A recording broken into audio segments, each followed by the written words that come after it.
Welcome to the deep dive. Today we're really getting into something core to how we interact. Charisma and, small talk. We're using excerpts from Bold 212 and a half Charisma and Small Talk Tips by Irvin Finow as our guide. Our goal here is to pull out the really practical advice. The book aims high, talks about becoming a social genius, a master of conversation. It uses tips, warnings, even humor.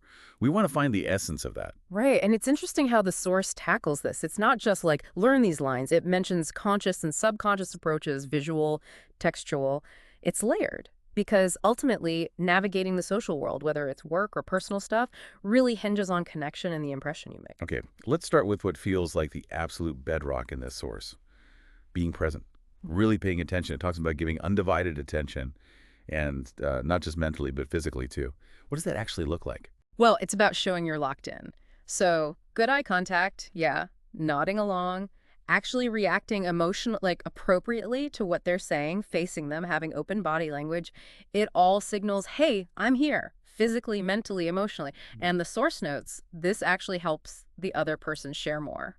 So it's active listening, but with your whole body involved. Yeah. And there's a really direct warning about distractions, isn't there? The big one. Oh, yeah. It's blunt. Don't look at your cell phone during any interaction, period. It treats it as, non-negotiable for showing that undivided attention. It's about making them feel important. Makes sense. And there's that quote that the source uses from John Maxwell. People don't care how much you know until they know how much you care. That seems to tie right into this. That attention is showing you care. Exactly. It's less about showing off how smart you are and more about just validating them. Okay, so you've got that mutual attention. How do you make the actual conversation, work? Make it feel good for everyone. The source has some good tips here. One that seems small, but is really effective. Use people's names. The book points out how kind of dismissive it feels to just use him or her when they're right there. Using their name, it shows respect.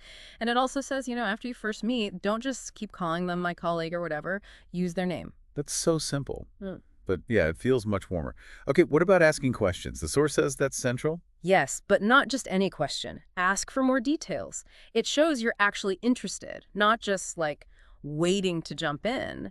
And the questions should push things forward, not sound like you're doubting them or grilling them. Curiosity is good. Suspicion, not so much. And that links directly to how you respond, Sure. building on what they say. The tip is pick keywords and build on them. It sort of creates the shared language, makes them feel heard, understood, even flattered.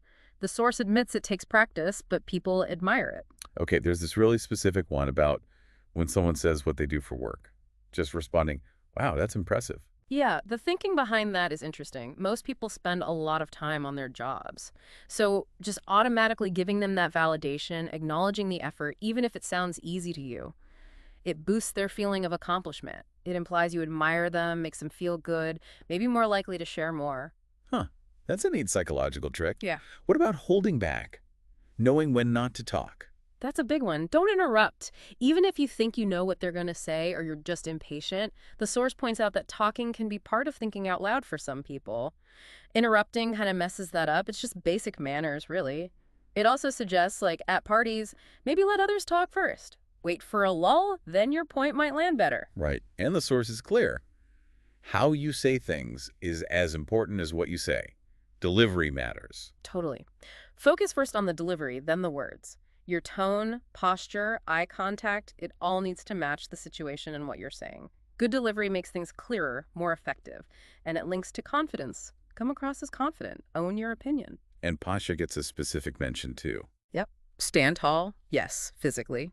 Simple as that. It says it has this immediate visual impact. Communicates elegance, dependability, confidence, all that. Just carrying yourself well.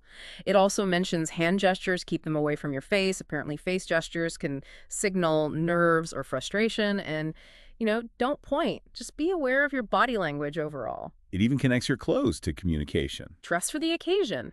Yeah, it's framed as respect, shows you understand the context, you're thoughtful. It even gives examples like pinstripe suit for an interview, tux for a fancy wedding, and it suggests reading others' appearance too, as a nonverbal cue or conversation starter. And one really basic courtesy. Always hold the door open. Little things like that are sprinkled throughout. Politeness counts. Okay, shifting gears a bit, what about navigating actual social events? The book has advice for guests and hosts. For guests, yeah, some real practical stuff, like always RSVP. Even if you can't go, let's the host plan. Don't show up empty-handed. Bring something small. Be punctual, especially for dinners. And basic respect things. Don't trash the bathroom. Stay out of private areas. And a big one, don't get drunk. There's even a funny flow chart about when to have a drink versus when to, well, stop before you get wasted. Huh. Okay. And there's a tip about mingling at the start of a party. Yeah, don't talk to anyone for longer than 10 minutes right at the beginning. The idea is to circulate, meet more people, avoid getting stuck early on, especially at like networking things. Makes sense. And for the host. Simple stuff, really. Greet your guests, obvious but important, and always introduce your guests to one another. That's key for helping people connect. It also hints at being smart about seating plans for dinner and, maybe more relevant now, don't leave the television on. Right. The source has that table, the most important thing in different situations, like manners at dinner, attentiveness at a social gathering. It's a nice little summary. Shows how context changes the priority. And linked to social gatherings, it really warns against negativity. Don't discuss others' failings or tell person A you dislike person B. Makes you look bad, untrustworthy. Stick to positive stuff, if anything. It definitely feels like the source sees charisma as more than just surface-level stuff. It's about your internal state, too, right? Oh, absolutely. Like, remain cool and in control. Composure signals maturity, dependability, being emotionally volatile. Not attractive, but balance that with be emotionally expressive. Not fake, but showing genuine feeling makes you seem human, approachable, helps others open up. Honesty and sincerity seem important, too. Very. Be absolutely honest when needed, but do it with compassion. Don't call people out on their sincerity publicly, even if you're suspicious.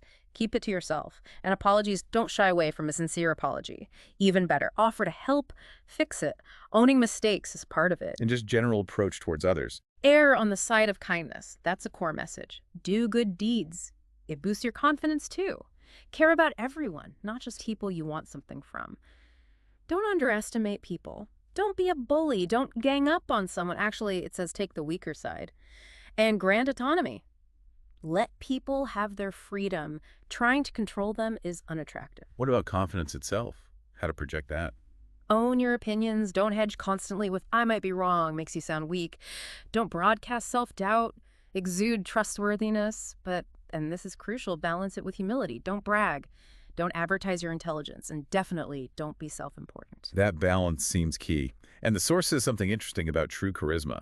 Yeah, true charisma is invisible. It's subtle. It's not flashy. It comes from a self-assurance that doesn't need to brag. It's in the little things, the courtesy. And tying a lot of this together is making other people feel good, feel special. It really is a constant theme. Like, vary your positive reactions. Don't give everyone the same generic smile. Makes people feel individually seen. Don't overdo compliments. And a neat trick, leave compliments with third parties.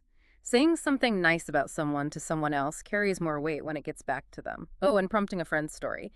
Tell us about that time when that's framed as real camaraderie. It makes you both look good. But the bottom line seems to be, make others feel like the most important people in the room. Ask questions, listen intently, compliment sincerely. Shine the light on them. It's good that the book doesn't present this as, like, you're born with it or not. It feels like skills you can actually learn. Definitely. It's all about building awareness and then practicing. The intro says it aims to give you that awareness. It also makes the point that politeness takes time to pay off. Consistency builds trust over time. And there's that practical tip about preparation. Do your homework. Yeah, if you're going to say an art opening, learn a little about the artist. You'll fit in better, have more to say, be less bored. Same for new cultures, learn the customs. When in Rome, it's about respect. What about getting feedback on how we come across? The source suggests asking someone you trust to point out your flaws. Frames it as useful, helps keep the ego in check. Trust is key there, obviously. And this idea of shared history. Right. Create a shared history. Even if it's just finding small commonalities, same hometown, liking the same band, it builds connection faster. And one last one, making your own answers more interesting. Weave some storytelling into your answers. So instead of just saying your job title when asked, what do you do? Tell a very short, interesting story related to it. Makes it more engaging. Okay, so pulling it all together from this deep dive, we've gone from the basics of just paying attention through conversation skills, social etiquette, even internal mindset. It really seems the source argues charisma isn't about being loud or the center of everything. It's often quieter, making others feel heard, respected, valued. Yeah, it's a very other-focused approach. Courtesy, attentiveness, making people feel comfortable. These seem to be the real keys to connection, according to this material. Small things adding up. It makes that Maya Angelou quote they included really hit home. People will forget what you said, what you did, but people will never forget how you made them feel. That perfectly sums it up, doesn't it? It's all about that feeling you leave people with. Exactly. Yeah. It's less about putting on a charisma performance and more about just genuinely connecting. So, thinking about all this, using names, listening, posture, kindness, what's the takeaway for you listening? Is it trying to memorize every single tip? Maybe not. Maybe the real first step is just boosting your awareness. Awareness of how you show up and critically how you make other people feel in your presence. Mm-hmm. That awareness, combined with maybe picking one or two things to consciously practice being a bit more attentive, using names more often, that could be the most powerful way to start building those stronger, more positive connections.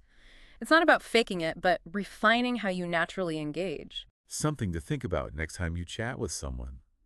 A great thought to leave you with.